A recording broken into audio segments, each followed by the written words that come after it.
Hey everyone, I'm Ken Damiano. I'm the host of The Way of Product, a podcast where I explore product development work from the lens of a designer. If you're interested in listening, just go to wayofproduct.com. You're listening to Beyond UX Design.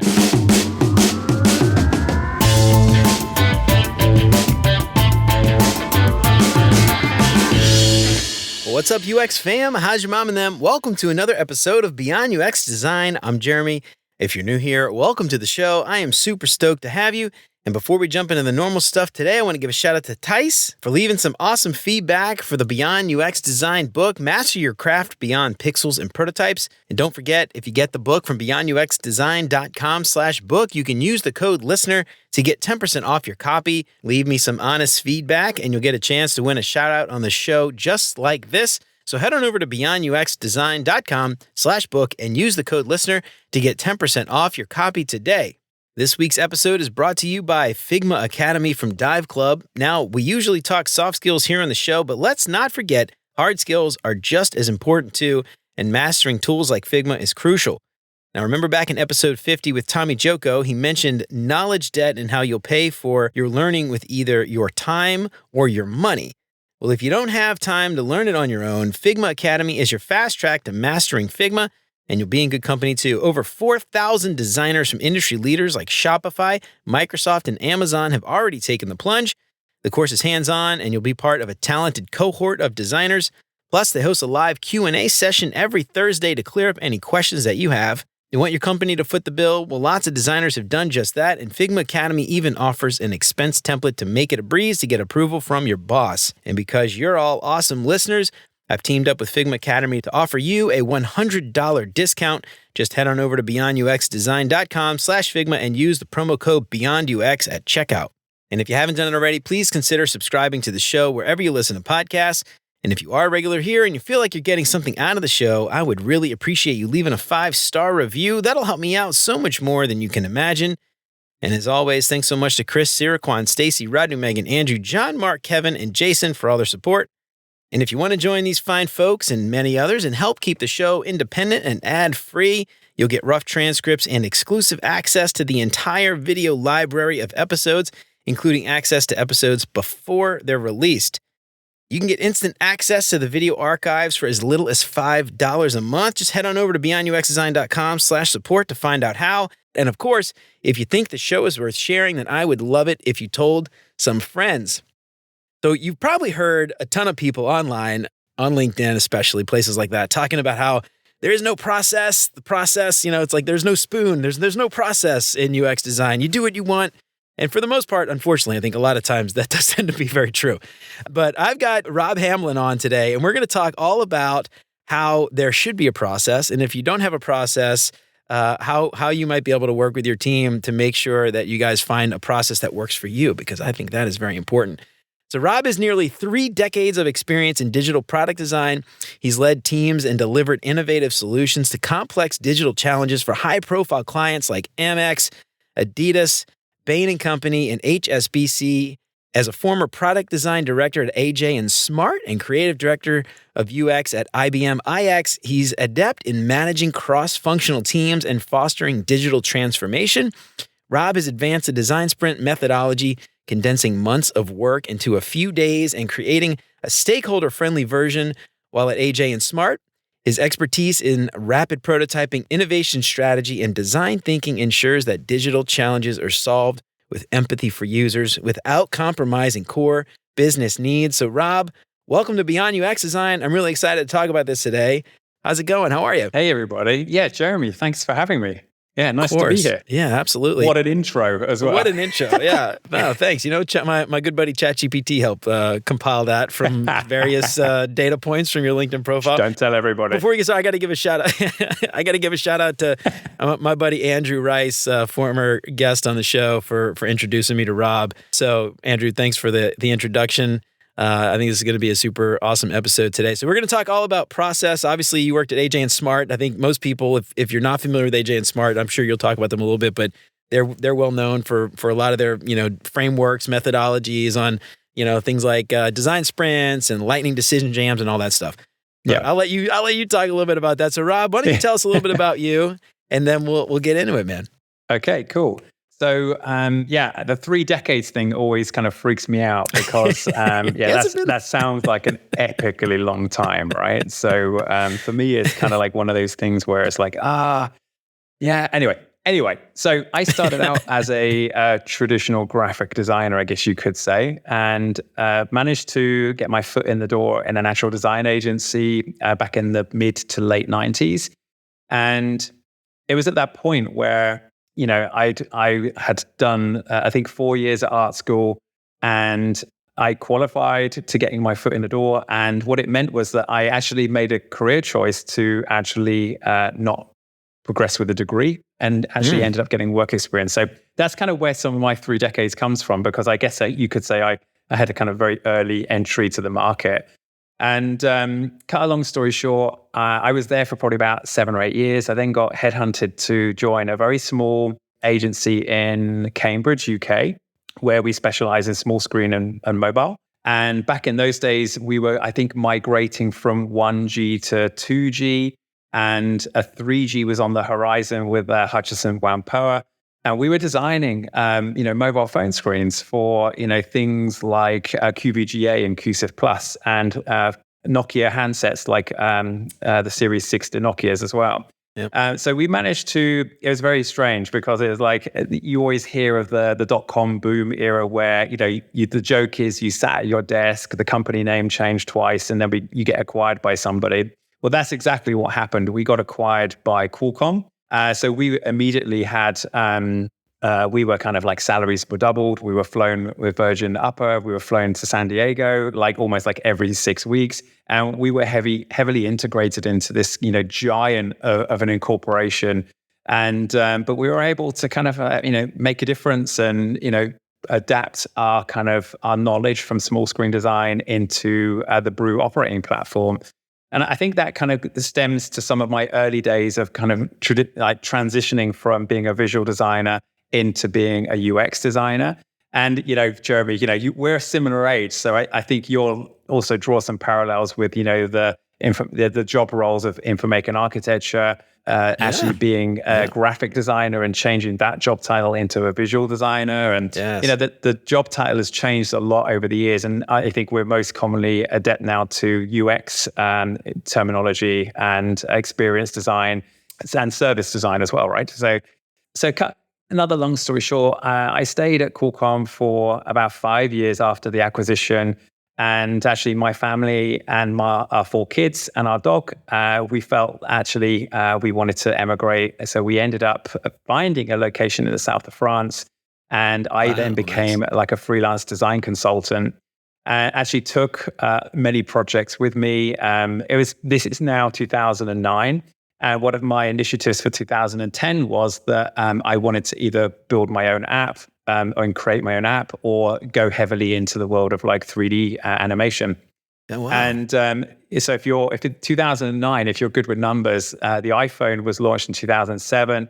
And I think the App Store was launched around 2008, 2009. So my decision to kind of want to be heavily involved in creating a digital product that other people could enjoy was kind of like, for me, more favorable than going the 3D route. But I was also at that time doing freelance design consultancy for Vodafone Group PLC in London, and also Deutsche Telekom in Bonn and Darmstadt in Germany.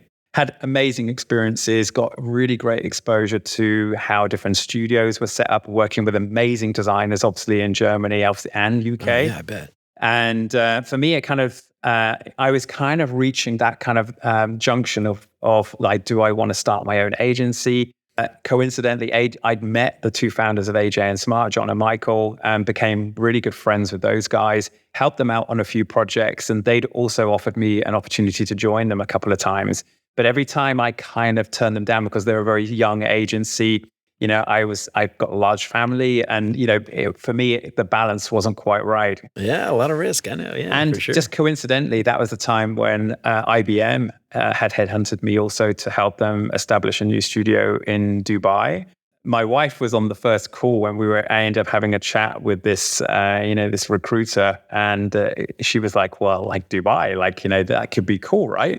And I was thinking, well, we've been in France now for 6 years and we were very happy living there. And I was very surprised actually that she would be up for kind of moving again. But after a long conversation, some cheese from the local, cheese fromagerie and some nice wine, we had a discussion and we were like, well, actually, yeah, maybe we should kind of give it a go. It'd be great for our kids to get some more cultural experiences. So I took the plunge to go to IBM. And actually at the same time, John and Michael had also offered me another chance to join them. And I turned them down to go to IBM. And I kind of felt like for me at that junction, it was like, it felt like the fish that got away. I felt like, have I just said no too many times? We then were 3 months into IBM. I was having regular calls with John and Michael. And to cut a long story short, they were trying to meet up with Jake Knapp, who was the author of the Design Sprint book, just over my shoulder. And they had completely changed their agency business model to only running design sprints. And we had this conversation where I just said, look, Jake would want to listen to you. And, you've changed your business model. He's going to want to hear how that's going. So go meet him, go and talk to him. And I'm pretty sure you'll get a lot of good stuff out of it. And that's when John and Michael just went, Rob, just, ditch IBM and come and join us.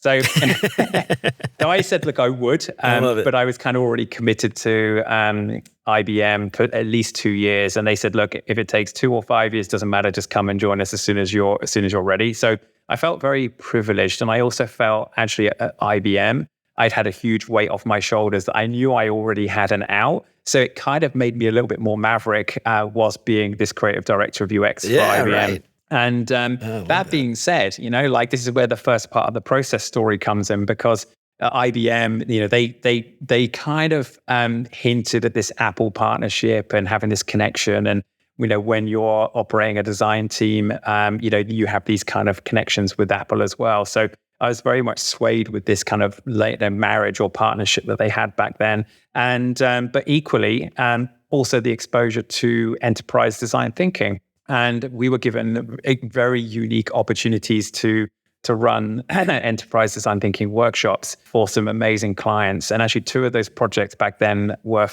one was a diabetes app and another one was for a pregnancy app. So we had this amazing kind of exposure to global doctors, certainly in the world of diabetes, who were trying to help, patients and people suffering from this awful disease. So process really for me then was kind of okay, this is really important because, these doctors, we cannot waste their time. We have to be able to kind of show them the benefits of why they're not, doing surgery for a week and things like that. Jumping out of the 2 years, I left IBM. We launched two versions of both of those apps for that region. And actually, they won local awards for design and innovation back then. So I felt like I'd done my job. That was great. And then moved the family slowly back to a very cold Berlin. Obviously, Dubai is extremely hot most of the year. Oh, I bet. So we had some cultural adjustment, I guess you could say, and then literally immediately thrown into this okay, right, we're off to California. We're doing a boot camp with Jake. We've got Uber and Lyft and Western Digital and all of these amazing clients that we're running sprints for. Yeah. And, Adidas were kind of asking us to then go run product sprints for them as well. And it was a crazy kind of world where literally every week we were running design sprints for amazing companies positioned all around the world. And I'm not going to say it was the first year and a half, it was ridiculously frantic. And, but we were running on adrenaline. We were this small Berlin agency that were, being asked to go run design sprints for Twitter in San Francisco. And we're yeah, that's amazing. That's crazy, right? It's we had to kind of almost check ourselves before we were going into the building because it's why are they talking? Why do they trust us to do this? And then we would leave completely, wow, we held our ground and helped, teach them a rapid innovation process. And it was really cool, really cool times. I stayed at AJ for about nearly 3 years.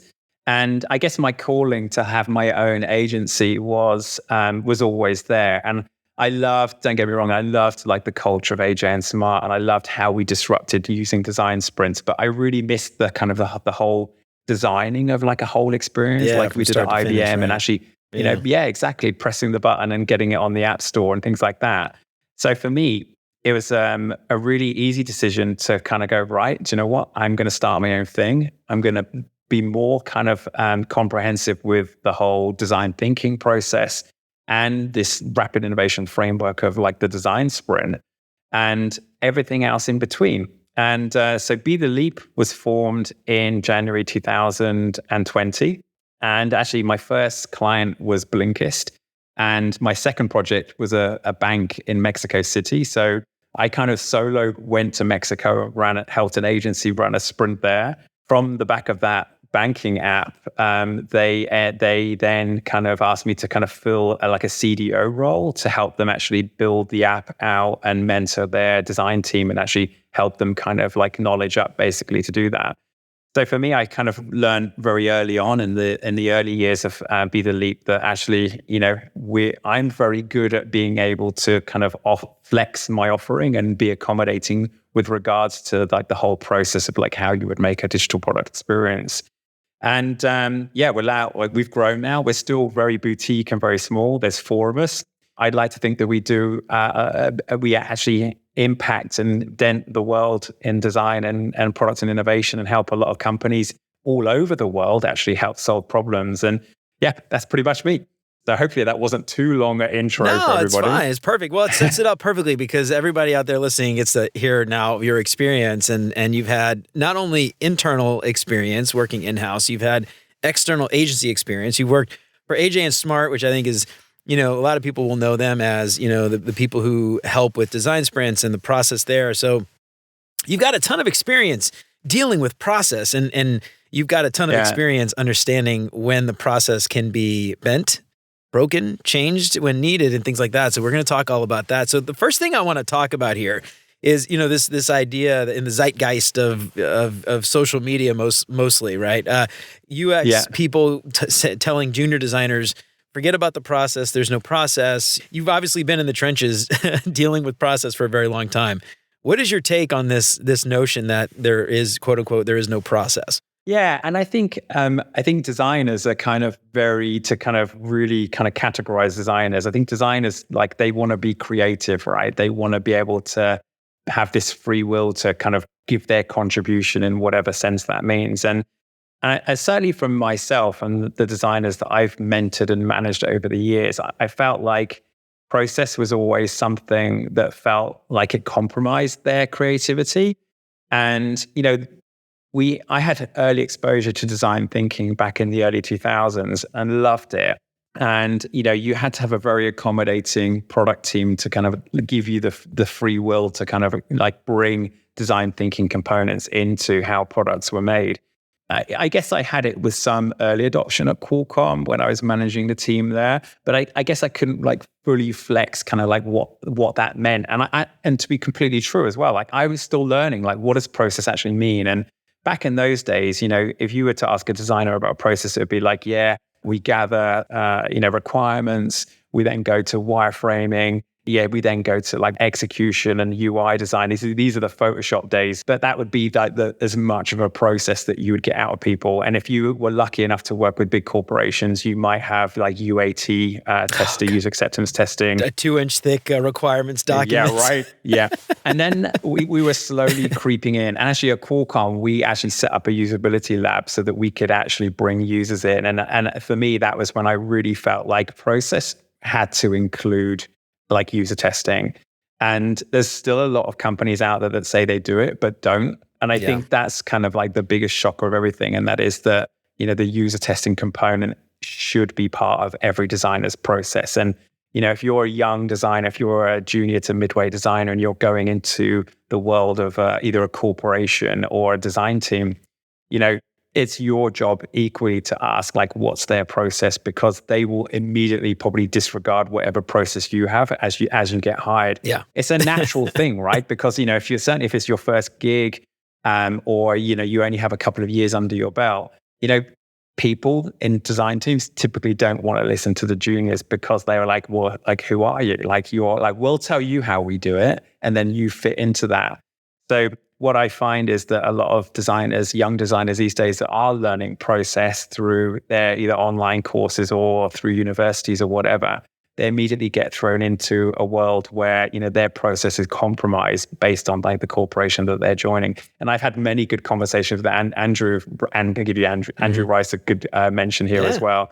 And don't get me wrong, there are companies that are heavily disciplined. And if you are lucky enough to kind of be nurtured into like their process and encouraged to kind of grow within their process, that's a really good thing.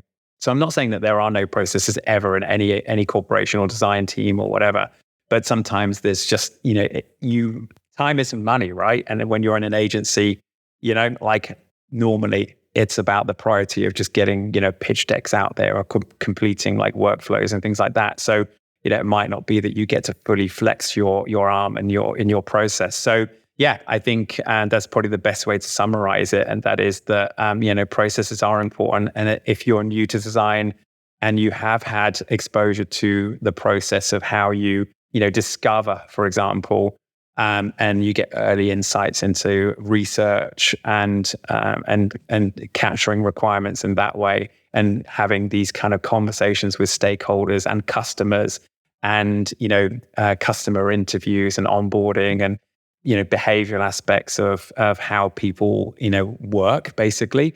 Then that's the first part, right? That's you understanding like your early requirements and your early parts of your process. And I'm not going to go heavily into design thinking, but I know that design thinking have, at IBM, we had the loop that evolved, and that is the observe, reflect, and make. That's basically the process that we adhere to. And going back to, when I founded Leap, and every engagement, very as subconsciously or not, followed a process. And that was, this kind of discover. Then it was basically the strategy and planning. Then it was this human-centered aspect of, understanding like the end user and then designing for them, and then user testing, things like that. And then you would have this kind of like, okay, we're now launch ready. How do we now grow this experience? And certainly in my field, that comes into like, what happens after, the minute the last screen is designed is, for me, is when the work really starts, because you're trying to understand like where you can improve it, how you're doing version 2 of the product. So, we go into heavy focus group testings as well. So to try and capture as much data as possible. So a lot of the products that I tend to offer would be the Leap follow this structure. And, like I kind of shock people sometimes. So when I'm going into, like these C-suite workshops, and, they're like, Rob, okay, like, you've got all the answers. You tell us what it should be. And I'll be like, I literally throw it back to them and go, look, yeah, okay, I'm a designer and I have a good understanding of what I think your kind of users will want. That's just the start point. We obviously just want to then validate that by putting it in front of customers. And I always say to them, for anyone out there that gets resistance about user testing, this is the conversation that I have from this point onwards. And that is that, why wouldn't you want to know how your product is going to perform the minute you press launch on the App Store? Like I want to have a sleepless night. I don't want to have to kind of like worry a week or 2 days or a night before the app's going to go live, knowing that like we have no idea how it's going to perform. But if you use a test regularly, capture data, implement that, and put it into those iterative cycles, then you can pretty much with confidence explain to someone on C-suite, like, well, then we've covered for this. Like if there's a problem afterwards, like with adoption or marketing, you can just go, well, the people that we tested with, they want to use this. So it's like, you need to work out a better way of communicating it, like what the USP is to the people so that they know it exists. So that's kind of like, I mean, I'm generalizing, obviously having a little bit of fun in that statement as well. But we're basically just saying that actually our process means that we actually understand like how users are going to use it and adopt and then grow through it as well. That's a long answer to a question. No, it's good. Yeah, it's funny. I was thinking of this when you were mentioning about like when you go to an interview and people ask what your process is, and then the minute you get on the job, they changed whatever you follow whatever process they have. And I always found that question to be so ridiculous. Like, does it matter what my process is? Like, what I want to know what your process is. Like, I want to know if I want this job. Because as a junior designer, like it's so funny. We talk about this idea of like there not being a process, and I think the reason why people think that is because generally speaking, many teams are so dysfunctional that there is never a process, because there's one or two stakeholders with outsized influence that come in and kind of throw their weight around and keep people from doing certain things. And so I'm curious from your perspective, I want to talk about this for a little bit. Like, I think design maturity is a topic all on its own, but when we talk about process, I'd love to get your thoughts here.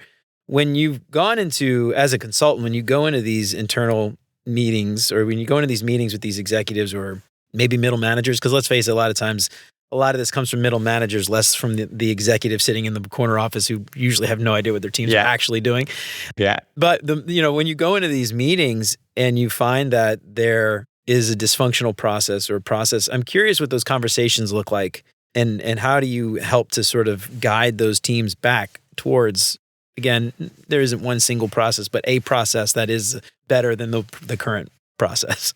It's a really good question. And I'm also a little bit lucky because normally when we're called into like a product kind of project, we only work with C-suite and then we go top down. Okay. So what that means is that you got the stick. Stick. There's still a little bit of resistance, right? So normally there's a sponsor who really already knows like how we work and how we're going to obviously deliver this is disruptive process. So, quote unquote, they can make disruptive products. But what happens always is that the sprint, and I'll talk more specifically about the sprint for this scenario, and that is that there's a lot of people still scared of what the sprint does. And when you as an external agency come in and accelerate product team that are in a large corporation or whatever you want to call it, enterprise environment, then people are naturally guarded because obviously we work at a much more accelerated pace, which obviously isn't sustainable if you work there day on, day out, right? So, but what we're trying to show them is that the process can actually help them achieve really good results really quickly. It will ultimately help them save a ton of money, ton of dev time, ton of hiring people that they might not need, but also more importantly, by proving that the business model works through this validation of this tangible concept or this proof of concept or whatever you want to call it. So normally the process for us, like as they get kind of pulled through this kind of washing machine experience of like starting a sprint on a Monday and then finishing on a Tuesday, like they're literally on this kind of, we call it a roller coaster because, seemingly a lot of the exercises don't really fit together. And really it's only for our kind of product team that we kind of understand like what we're getting from these people. But they come out of it on the Tuesday going like, whoa, like what was that? Like, and actually a friend of mine, he actually once quoted the sprint as like, when you go to a really good party, but you can't quite remember what happened. And it's like, it's a really funny, like, metaphor to kind of like, because you get to push through so much and then suddenly like Monday morning becomes a bit of a blur. But by the end of Tuesday, normally everybody is kind of like, wow, okay, I now get this. And then obviously my team are going to go, well, we're going to put our money where our mouths are. We're going to make this prototype in a day, which is seemingly like crazy. Like we've built ridiculously long prototypes in just one day. Wow. And it doesn't always need to be, by the way, but just to kind of show the acceleration, like how we bring like a product vision to life. And then when you get the feedback and the user test data, they're like, I can't believe that this is just, we're on day 4 and you've already captured like these insights already. Like, from the first interview, we normally share it immediately on Basecamp afterwards. And like they're giving us feedback like real time. Normally while we're doing the next interview, we see like the comments come in and they're like, and actually I remember there was one sprint that we ran in particular, and it was a Silicon Valley company, a really, really lovely client. They're still an ongoing client of ours. One of their engineers, he got when we showed him the prototype. So this is on a Wednesday evening, just before the Thursday morning prototype. This is B2B testing environment as well. He got really emotional when he saw the prototype, and I'm thinking to myself, oh crap, he's worried. He's got to make this, and like he's kind of like, what am I going to do with this? And I kind of challenged him a bit more on it. I was like, you're seemingly like, quite emotionally connected with what you've just seen. Like, share with me like why that is. And he was like, Rob, he goes, I've waited 10 years for this. Like, why is it taking us this long to kind of show a different direction and how we can move forward? Yeah. And this is a guy that's been there a long time. And like, for me, this is stuff we step and repeat bi-weekly. And it's like, for me, it's kind of like, it's almost like the secret sauce or like the fountain of youth. It's that, like, you want people to experience this because you just know how much it's going to accelerate and motivate and align people.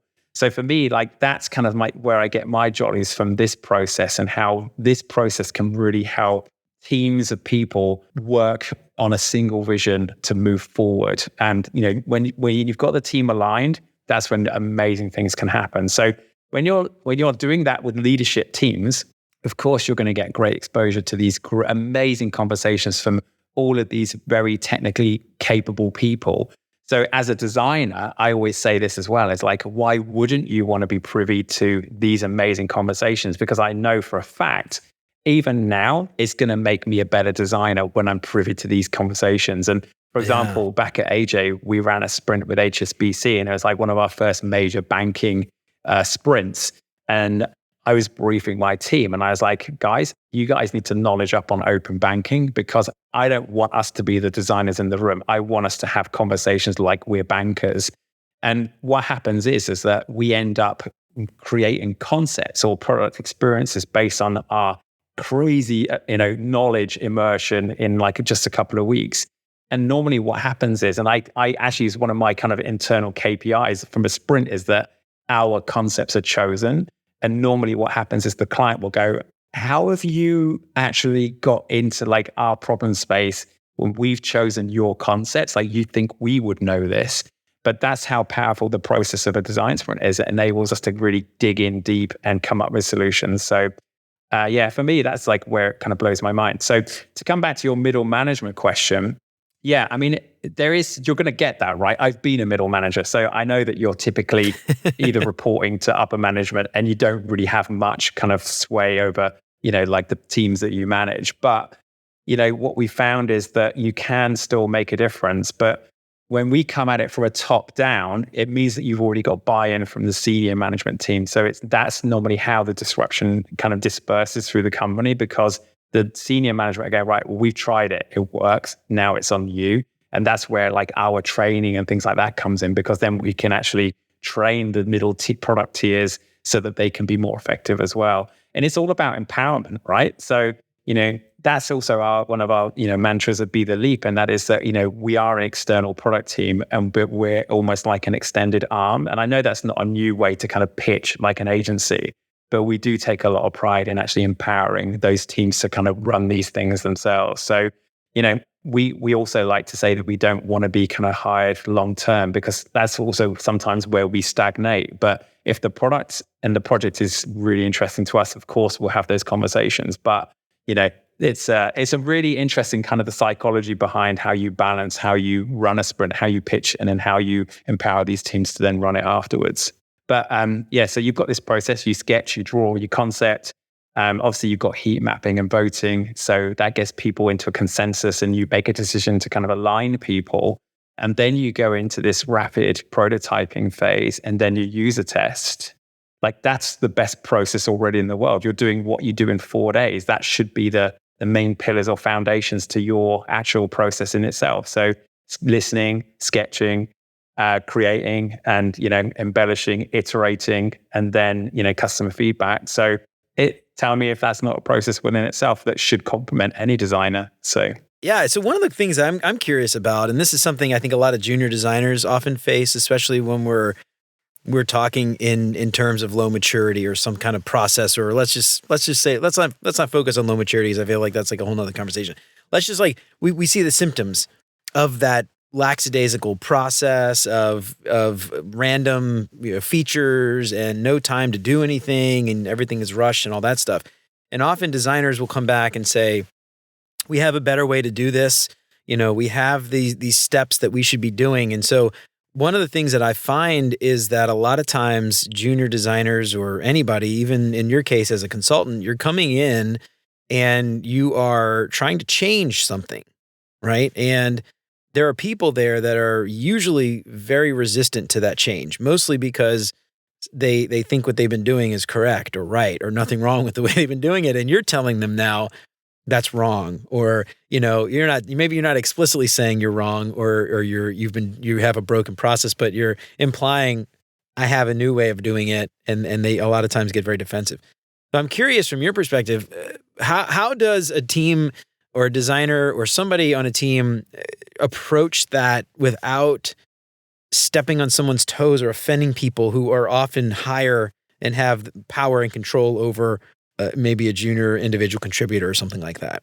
Yeah, I mean, the reality is that it's sad, right? Because people already assume that because you're already in the industry that you're hiring juniors in and they just kind of like, I'm being very crude now, but make the tea and do all the kind of like the work that's kind of no one else wants to do. And I'd like to think that doesn't happen anymore. It certainly doesn't happen at my company. But actually what I find is that, some of the juniors have amazing perspectives. They haven't been tarnished with limitations or boundaries and actually you can really, and I want to say this, but anyone who's a junior, I don't want you to get a big ego now and think you're the shit, because like you still have a lot to learn. But equally is a balance, as with life, there's a balance, right? So this kind of question actually really resonates with me because I often mentor like designers from all, realms of like career ranking or whatever.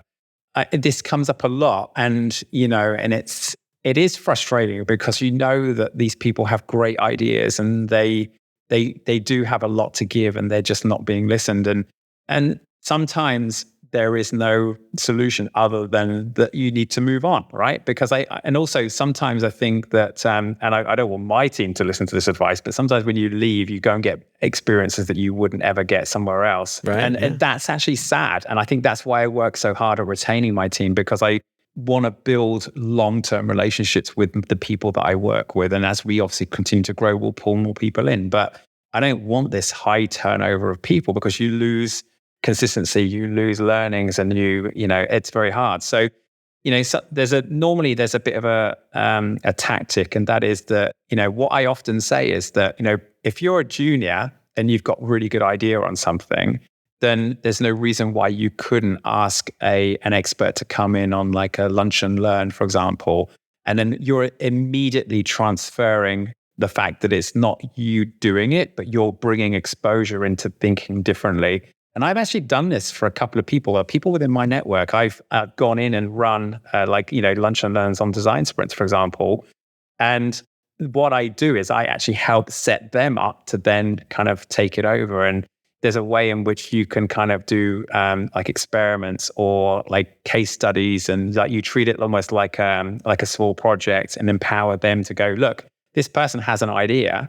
Like, is it really going to cost a lot if you were to just, if you've got a challenge that you need to solve, throw like 5 or 6 people at it for like a week, or actually 2 days, and then get the creative team to make the prototype and then user test it, and just give them a chance to show you how much you can advance like a blue sky vision of something that's been holding, you've been reluctant to start because you just don't know how to start it.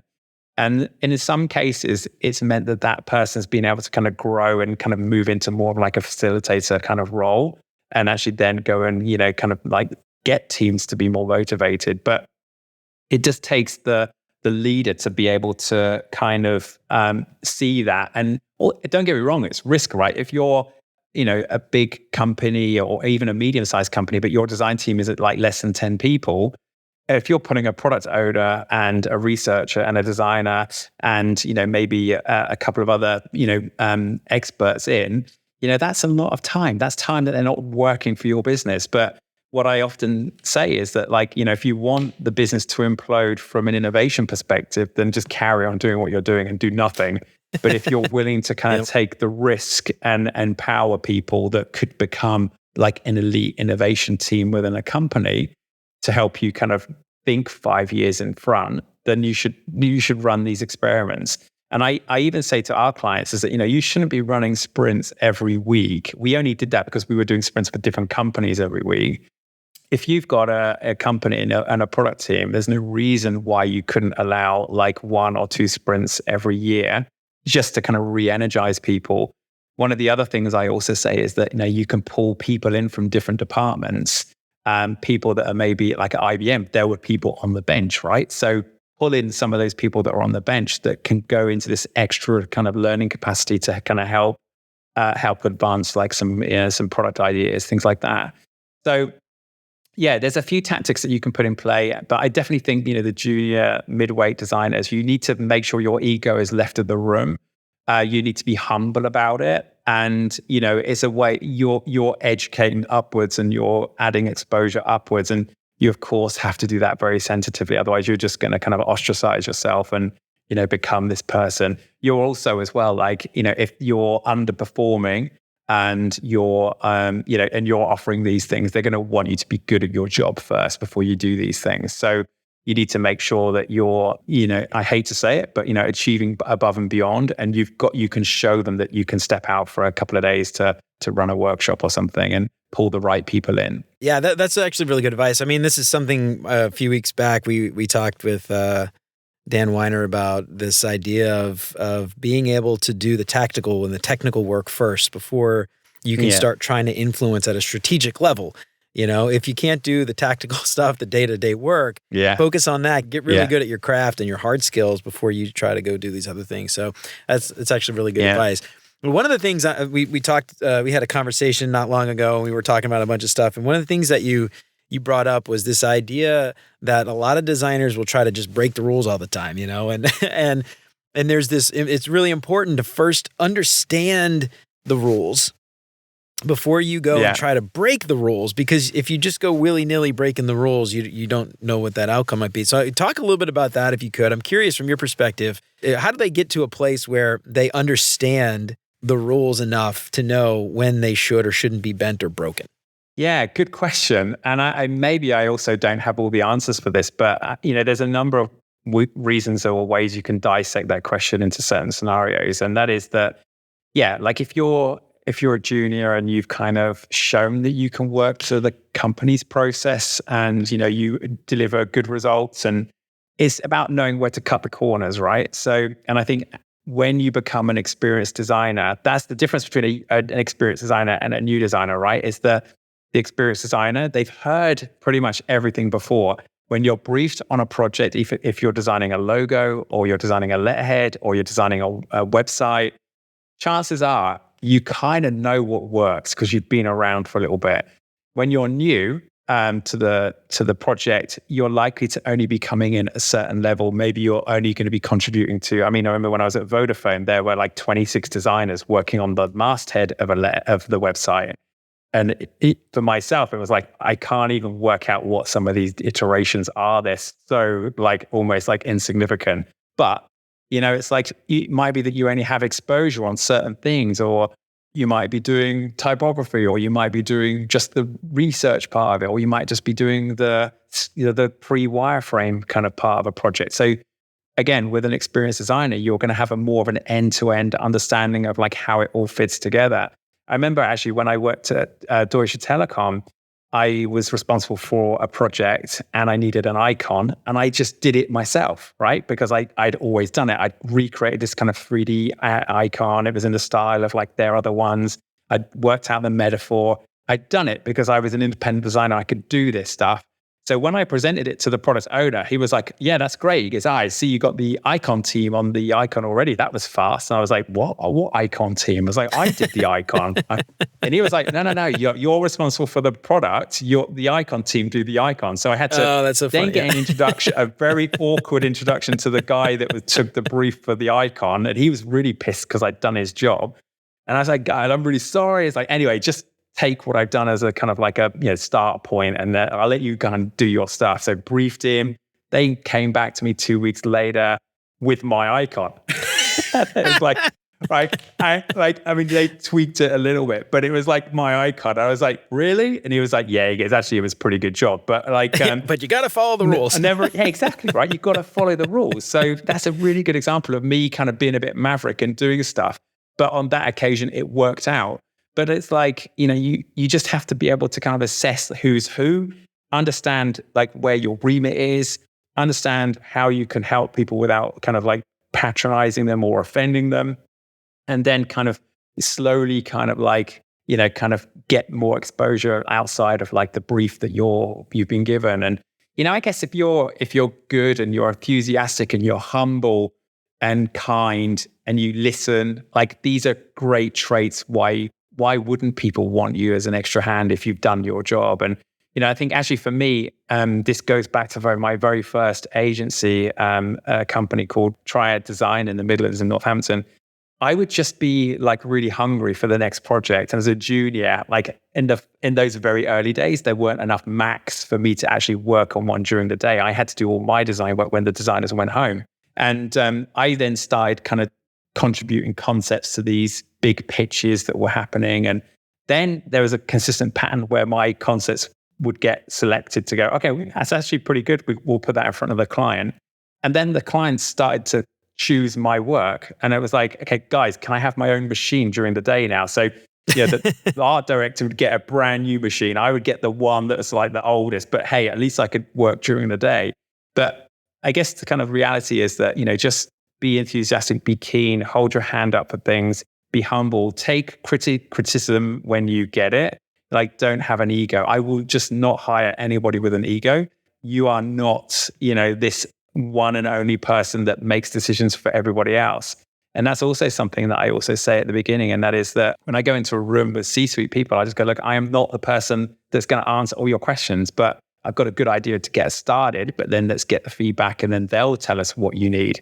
So, and I think if you take that approach as a designer, you immediately remove yourself and your ego. You're more like a tool to get things done. And I think that could also be given to you as a bit of an advantage to then start kind of, making a difference outside of like your remit. So yeah, that would probably be my advice for that. Yeah, I love that advice. Yeah, one of the things that's interesting if you think about like art and art history and art, like people getting a BFA or something, they learn to copy the masters. It's not just copying it for the sake of copying it. It's copying it to see what do the brush strokes look like and how did they use the brush and what techniques did they use? How much paint did they put on the brush?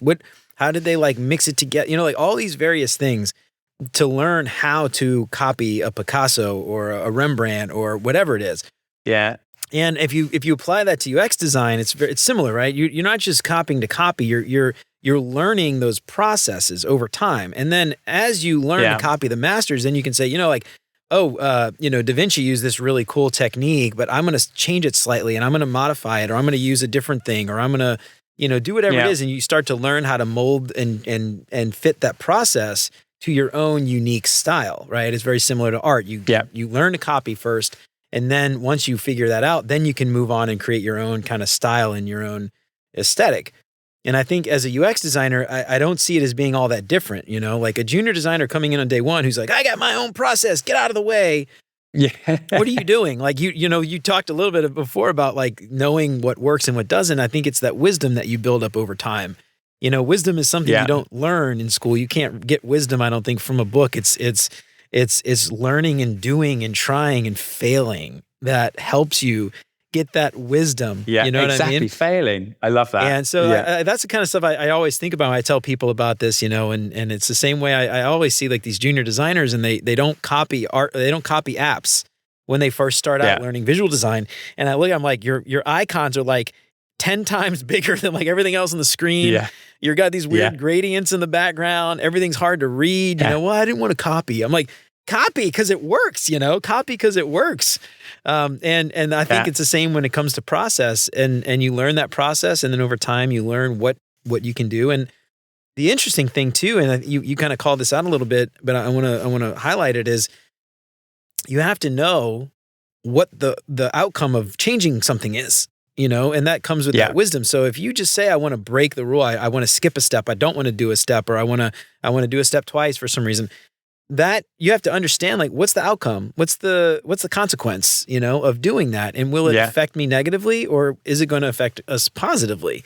And it's kind of one of those things you have to know from doing so often what to expect before going and changing those rules or anything really is effective, and I think that's something a lot of people, I love that. I don't know, they don't want to be constrained like you mentioned. And I just feel like learn it first. And then once you learn it, then change it, So many things you just said then as well. I like my ideas are like, yeah, exactly. And the copying thing is really interesting. And I did a keynote last year, and someone asked a question. And I just said, look, if you are a junior designer and you don't have a portfolio and you're wanting to learn how to create something, then copying is a really good example. Someone put their hand up and was like, oh, but you're just saying like put Spotify in like a portfolio and say you did it. I said, no, you've not listened. It's exactly what I'm saying not to do. But it's like what I always say is that like it's a great way to kind of understand exactly what you just said, like the size of typography on a button or like the icon or something like that. And it's a really great foundation to kind of establish what are like the industry expectations for certain apps. And if you're really smart, you won't just copy one app, you'll copy a load. And then you'll have like these templated kind of screens that you can use in Figma. And what we often say is that like if you are a new designer and you don't have anything in your portfolio, then this is where you apply your process and you can start thinking, okay, well, take Spotify from now. Like we know that some of the like the UI on it is horrendously like claustrophobic and some of it doesn't make sense. But as a designer or problem solver, why don't you try adding like a business component, like a way of monetizing or something like that, so that you add a new kind of business model to an existing app, and then you can design using their aesthetics, but you're kind of thinking about a problem that you might be able to solve for. Then you apply this whole design thinking process to, do you know what? I want to find out, I'm going to put Spotify in front of a couple of my friends. What do you like about it? What do you not like about it? Well, if I were to say that if you could edit like your song list, for example, but you know, it would charge you like a subscription fee of like $1.99 a month, for example. What do you feel about something like that? And then you can put it in front of 2 or 3 friends. And if you start getting a consistent pattern of like people wouldn't be bothered about spending like $1.99 a month to have complete freedom. I'm making this up completely, by the way, but as in what you're doing, not the actual story. But like then you can go, okay, well, and how could that module kind of fit into their existing ecosystem? Where would the entry point be? Would it be on the tab bar at the bottom? Like blah, blah, blah. With a new icon for the tab bar. That's got to fit in with the other ones. You know, like so that you can start to kind of show the fact that you're designing something, but I would hire someone if the fit and their mental attitude was right, if they did something like that, because I'm thinking these guys are not just designing something, they're actually solving for business models, and they're trying to think about how, you know, like strategy is going to enhance the product experience and things like that. And of course, you can follow a pretty basic, you know, design system and, you know, create your own visual look and feel that looks good. You know, like those things can be taught, but the acumen of solving problems, not just in a design sense, like that's, I think, in you already. We can nurture that out of you. So that's kind of why I would look into hiring people like that. I always say as well, like for anyone listening to this podcast now, if you're studying design or UX, that alone is not enough these days to be hired. You have to start understanding the business side of like products and things like that. For those of you that have got a camera, I know that you also, Jeremy, have some books on your shelf. These are all product books for like how products have succeeded and the tactics they've used for growth and things like that. So for me, if you can also design screens and you're pretty good at wireframing and problem solving, but most importantly of all, you're good at solving problems, that's when I'm interested in hiring you. Okay. So, lots of really, really cool things. And Jeremy, like I could actually talk to you for probably about 4 days without having the food in between. I think like, I also like, you know, some of the things that you've also just said, yeah, you should. Like some of the things that you were saying there, like were really spot on, you know? And I think there's a lot to be said for that as well. So yeah, absolutely. We could do a whole nother episode just on that idea of like learning and copying. Yeah, for sure. Part 2. Yeah. So you touched a little bit on this idea of what you're looking for when you're hiring, and I want to dive into that real quick. And I'd love to give some advice to any of the junior designers out there listening that are looking for work right now.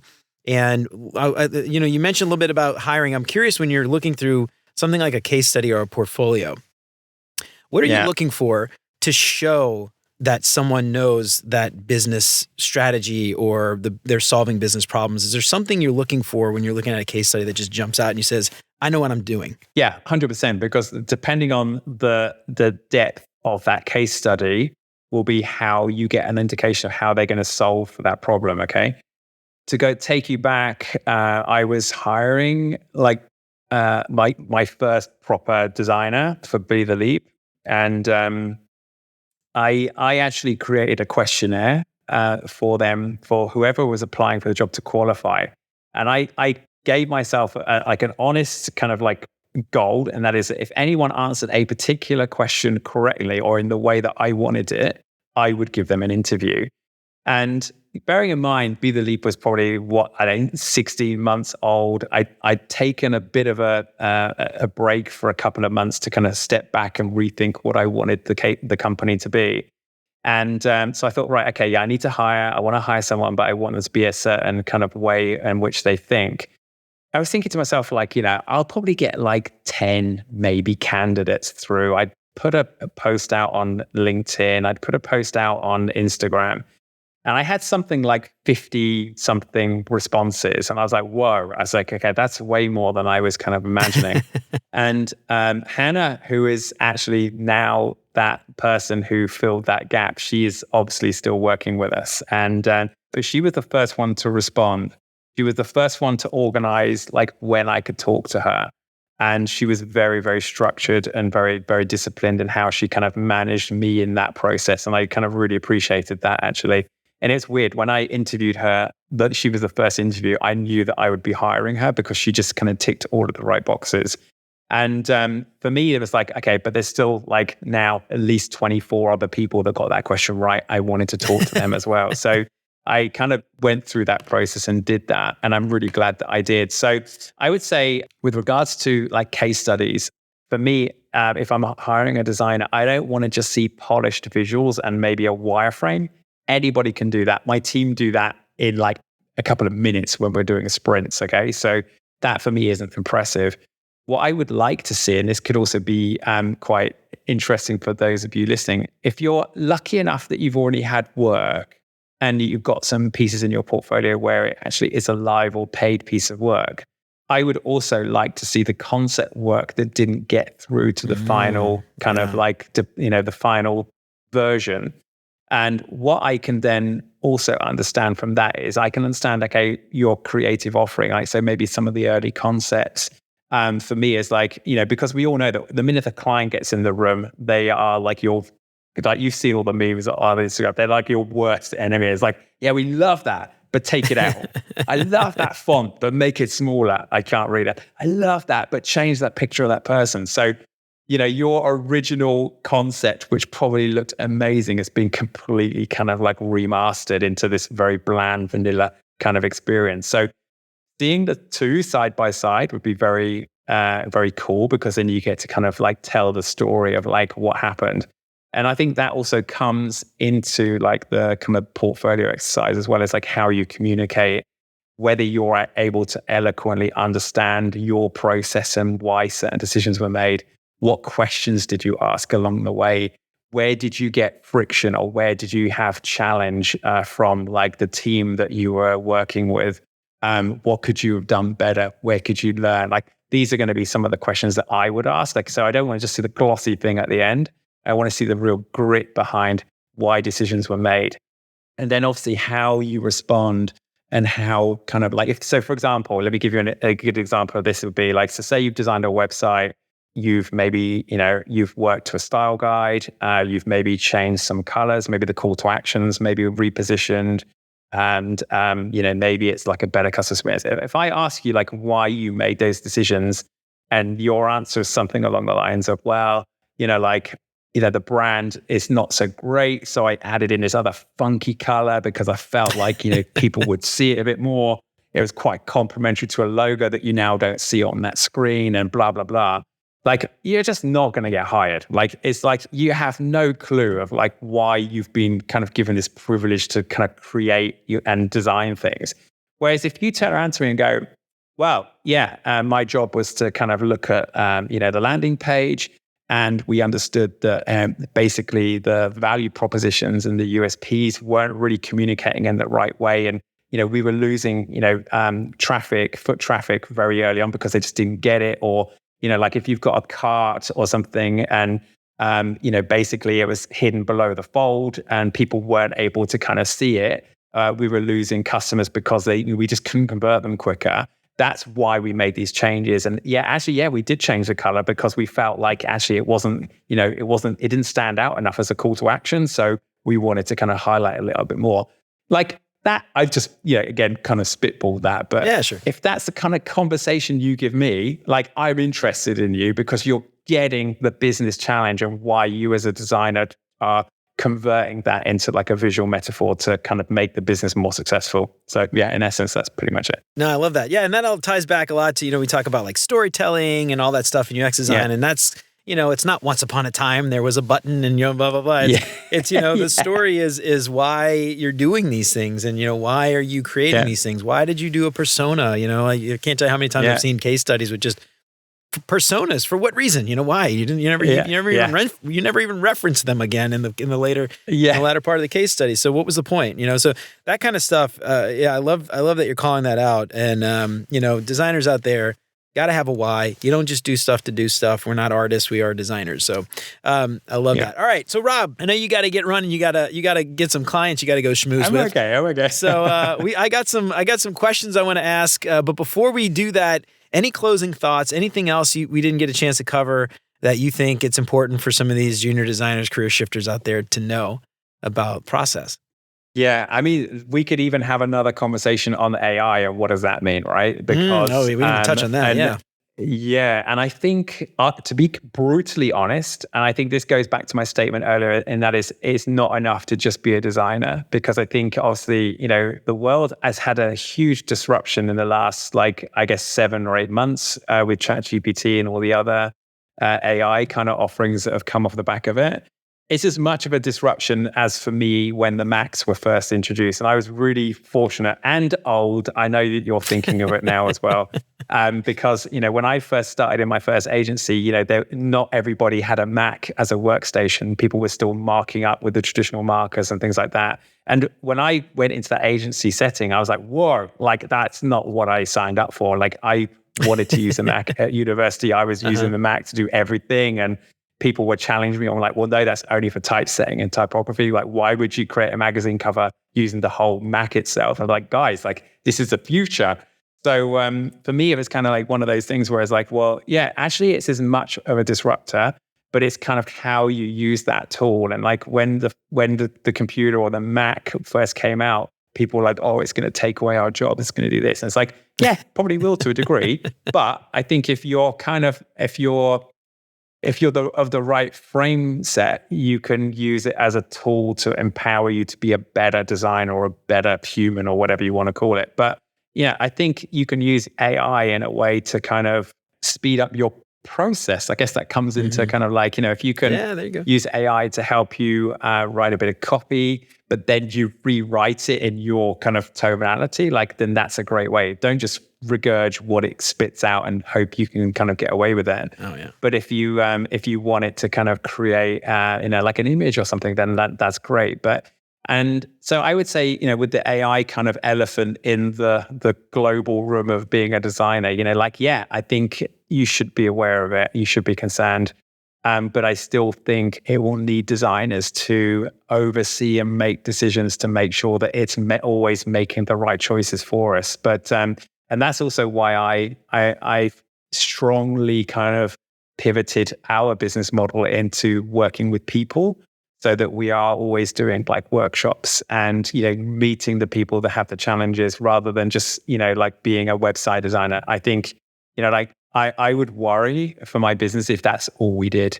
But if we are working with product teams and you're able to strategize against business models so that the outcome is a design of a website that's going to help their business, then I think ultimately that will bridge that kind of AI uncertainty to a degree.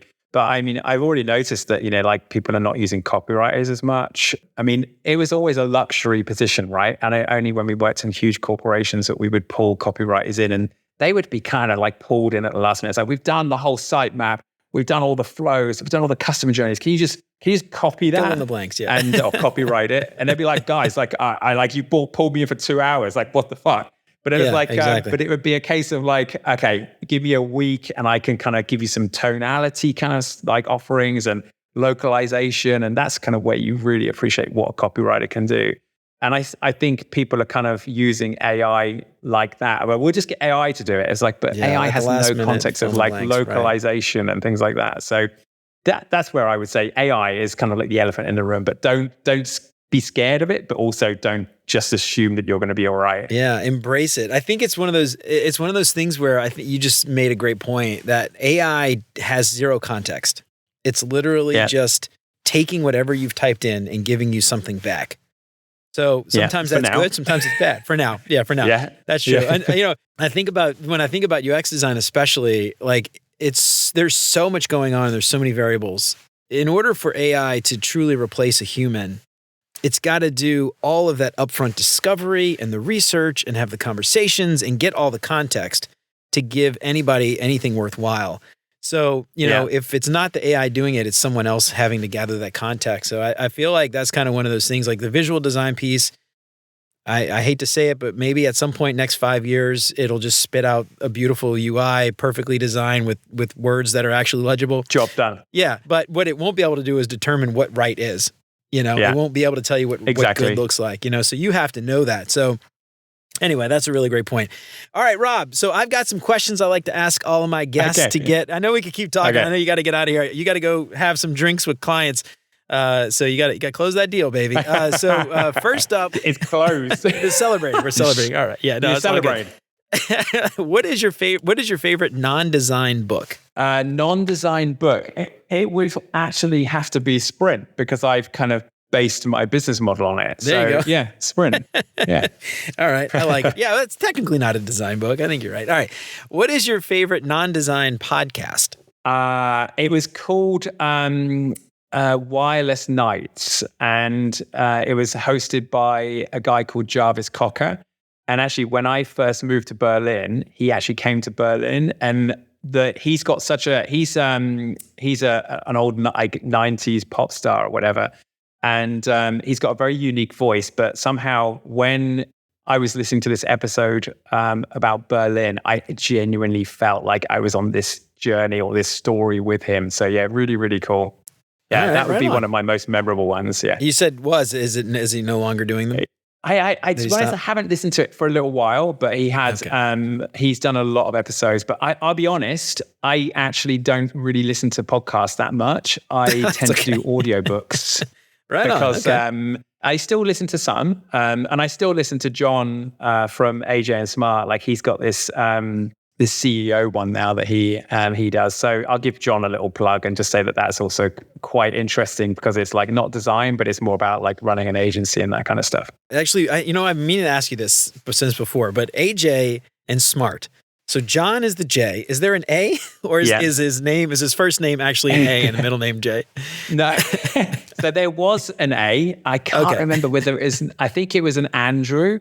But originally, when they started the business, he was a developer, and they would the three of them would like that's why so there they was ended a Smart up as well? AJ and Smart. So there was a Smart. Yeah, Michael Smart. Yeah, so and it just right.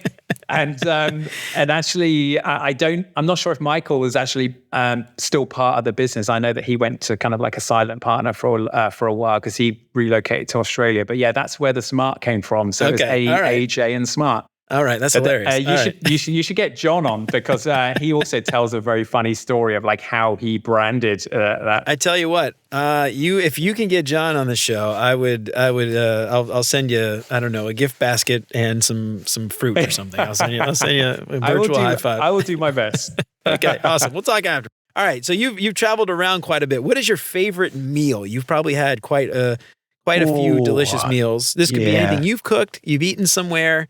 Your grandma used to cook. Yeah. Anything the best thing you've ever eaten? So I love seafood. If we ever go on holiday, I will just literally survive on seafood. Oh, but nice. my go-to at the moment is, and this comes from the summer when we were barbecuing all the time. I was barbecuing like boneless chicken thighs and making a burger out of them. So actually a burger. Nice. And I love making my own chili mayonnaise. Loading these burgers up, and you've got to have a cold beer with it. So chicken burger with a brioche bun and a beer. I love a good grilled chicken thigh. Good question. Everybody loves chicken breasts, and I'm like, well, how could you like chicken breasts? They're so dry, and they're just chicken thighs. Yeah, I know, right? Yeah, there's more flavor in the thigh. Exactly. Yeah, exactly. Right. What is your favorite vacation spot? Ooh, okay. Somewhere with seafood, I assume. Yeah, and actually, do you know what? My wife and I were only talking about this the other day because we were in Miami last year. We loved Miami. And then we were like, well, actually, because I brought her to Sydney when I went to Sydney, we were like, Miami or Sydney? It's like, which one would you choose? So I think it has to be Sydney because for me, it took me a long time to get to Australia. For me, I went for the first time 2 years ago when we had this project. I just wish that I had gone there earlier on. So for me, yeah, Australia, Sydney. And actually, I went and saw Michael Smart in Perth on the way back as well. So yeah, Australia for me, make it happen. Like it's a really, really lovely destination. I love it. One of these days, I will. At some point, I will definitely go. All right. Last question. What is your favorite design tool that is not Figma? Ooh, a design tool that is not Figma. I would probably say, can I say Basecamp? Because it's kind of like... It's kind of, it facilitates design. I'll say that. Yeah, I'll tell you why. And that is because we end up doing a lot of report writing and updates and things like that. And I think if I wasn't using Basecamp, I would pull my hair out. So for me, and the reason I'm going to put it, a lot of designers have probably like literally just pulled the earphones out of the like podcast and not listening. And sorry, like if you're still here, right? And let me explain, let me redeem myself. And that is that for me, as I'm creating these reports, I used to love typography as a graphic designer. And I think for me, there's no other tool that handles typography so empathetically than Basecamp. Right. So for me, like it's just really easy. It's really intuitive. It's just, and these reports just look so lovely when you've done them. So for me, Basecamp. Go ahead. Exactly. And I was also going to say, as a designer these days, like I'm lucky if I get into Figma because when I'm in Figma, my team are like, fuck, like Rob's in Figma and I'm going, do this, move this here, change this. Like, and then it's like, okay, and then I leave because the minute I always say this thing is that the longer I stay in Figma, the more my business suffers because of course I love it and I'm a designer, but my business doesn't run when I'm in Figma. So for me, it's a luxury. I love it. Yeah, well, I love how you've taken something like Basecamp, project management tool and found a way to design the reports using the typography settings. I love that. That's great. I thought you were going to say something like Miro or FigJam for a minute, but you threw me a curveball there. Yeah, I mean, I can also remember Miro when it was real-time board, and there's a funny. If we've got time, there's a funny story about how we started using that. But for me, Miro is a good tool. FigJam we use, but I'm just not quite sold on its functionality just yet. I still think it has some issues. Yeah. But so this is and actually for those of you that do know AJ and Smart, this is an AJ and Smart story. So back in the day, we were also doing a lot of remote design sprints. I started in early 2017, and we were experimenting with every possible tool, like Google Slides or whatever you want to call it. It's awful. Trying to work out these kind of tools that would enable these people to kind of like be immersed into this kind of like remote workshop. I was working with Amma, who is a researcher, ex-engineer, and a really amazing guy. Actually, Amma, you should probably get on the show. He's an amazing guy. And we were obviously doing note-taking. We'd just come from California. We'd ran a sprint with Google, and we captured the wall of justice, which is like basically like the post-it wall behind me, but times that by about 10. And like all these sticky post-it notes were on the glass wall. And we were trying to capture like the post-it notes with cameras. And obviously as cameras were getting better, you were getting more increased megapixels. But we still couldn't like capture all of the detail. And when we got feedback from Google, they were like, yeah, do you know what? Love the sprint, but like the quality of like your capturing the feedback wall sucks because it's like, you can only go so far.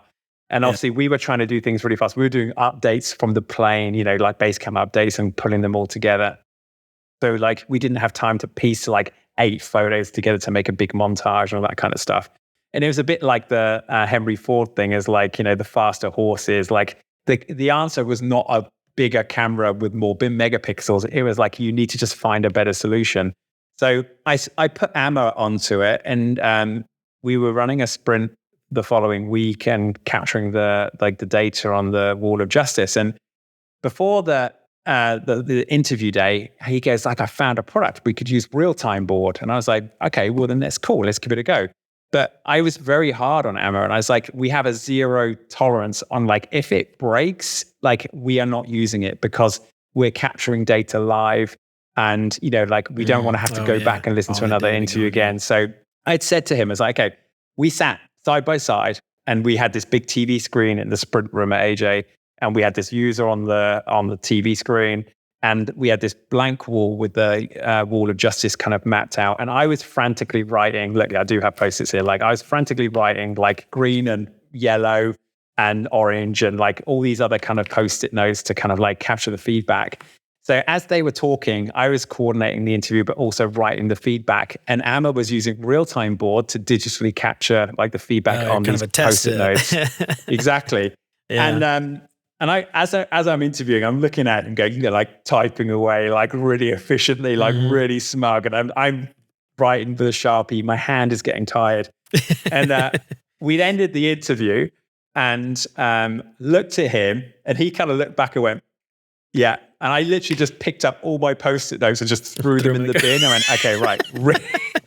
Real-time board is now what we use to capture that data. So it was a really nice experience. And kudos to Amma, because like he was the one that kind of like found it, he tested it, and he knew that I had a very kind of zero tolerance on things not working. So yeah, kudos to him for using that. And now obviously we use Miro all the time. So yeah, wouldn't be my tool of choice, but definitely it's up there for sure. I love Miro. I do a lot of service design, and so mapping and service blueprints, and just I use Miro for like everything. That was like my tool of choice back when I was doing service design. So cool. All right, Rob. Well, this was a fantastic conversation. I feel like we sort of cut it short. I could keep talking for a long time here, but I know you got stuff to do. Before we get out of here, why don't you tell everybody, give yourself a plug and let everybody know where they can find you and all the stuff you've been working on. And we'll throw it in the show notes too. Yeah, sure. I mean, so I have done obviously a number of podcasts before, but I think if you go to my LinkedIn profile, Rob Hamblen, you can see links to posts. There's also, if you're interested in my early career, there's a Medium article which explains more about like how I started and how I ended up. And you can find me on social media. We're on Be The Leap on Instagram, which is Be The Leap. And also my name is Rob Hamblen on Instagram as well. So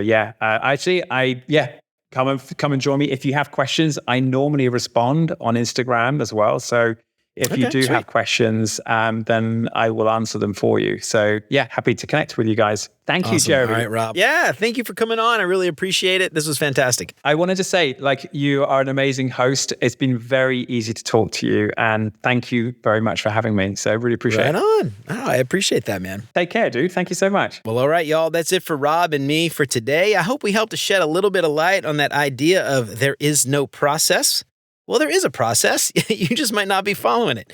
And remember, before you start breaking the rules, before you start bending all those processes, you got to understand what the process is. Learn the process, understand what works, why it works, and once that happens, then you can start to bend the process and break the process where it's needed. But first, make sure you understand what that outcome will be. And if you're running into trouble with your team, I know it's hard. A lot of times that maturity stuff, it's nothing to mess with. I've got a deep dive series that I did a while back on dealing with low maturity. So if you're having problems with how your team works, make sure you check that series out. And I also talk about that in my book, Beyond UX Design, Master Your Craft Beyond Pixels and Prototypes. And I think that'll help you guys out quite a bit. But have you run into any of this with your work today? How did you get through it? Let me know what you think on LinkedIn or shoot me an email at hello@beyonduxdesign.com. I'd love to hear from you. If you like what you heard today, don't forget to subscribe wherever you listen to podcasts. If you feel like you're getting something out of the show, I would love it if you left a 5-star review. That would help me out so much more than you can imagine. And if you know somebody who might find any of this stuff useful, then why don't you tell them about it? That would be fantastic. One more shout out to Tice for leaving fantastic feedback for the Beyond UX Design book. Don't forget, if you pick up the book from beyonduxdesign.com/book and leave some honest feedback, you'll get a chance to win a shout out on the show just like this. So head on over to beyonduxdesign.com/book and use the promo code LISTENER to get 10% off your copy today. And if you want to help keep the show independent and ad-free, check out all those Patreon sponsorship packages at beyonduxdesign.com/support. And if you join Chris, Siraquan, Stacy, Radu, Megan, Andrew, John, Mark, Kevin, Jason, and many others, and help keep the show independent and ad-free, you'll get rough transcripts and exclusive access to the entire video library of episodes, including access to episodes before they're even released. You can get instant access to the entire video archives for as little as $5 a month. Just head on over to beyonduxdesign.com/support to find out how. Head on over to beyonduxdesign.com/Figma and use the promo code BeyondUX at checkout to get $100 off any of the Figma Academy courses.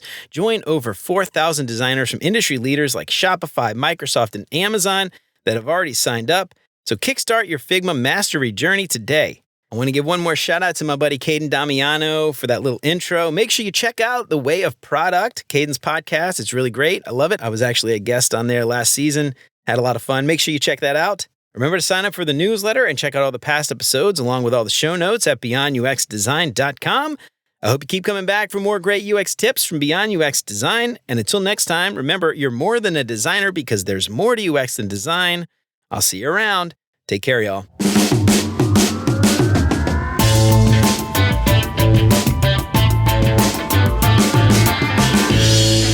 All right, cool. Here we go. All right, you ready? Good luck. Thanks. I need it.